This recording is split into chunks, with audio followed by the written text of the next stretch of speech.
Lena anak-anak Walid, pejamkan mata. Bayangkan muka Walid.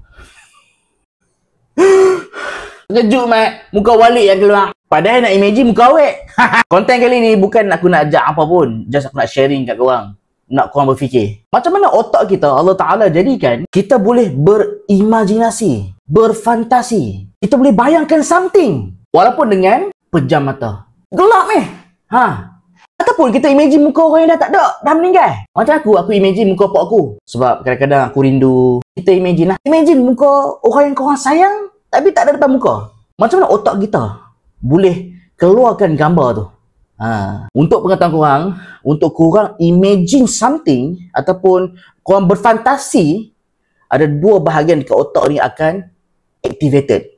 Dia ada satu organ dekat sini, dia hilang. Mungkin terpotong kot. Kita panggil hippocampus. Kalau gambar lain yang macam ni, ni yang kuning ni. Yang ni adalah hippocampus.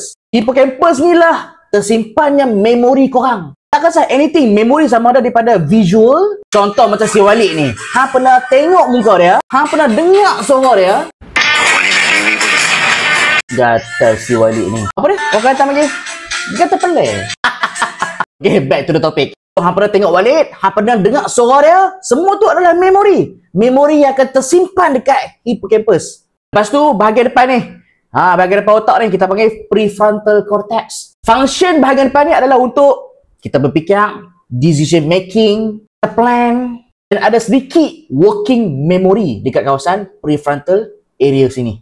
Sebab itulah walaupun pejamkan mata, gelap, dan kita try imagine. So, kita akan activatekan kawasan hippocampus, bentuk muka, suara dia macam mana. So, sel otak dekat hippocampus dengan sel otak dekat kawasan prefrontal cortex akan saling berhubung, maka terbentuklah. Tada!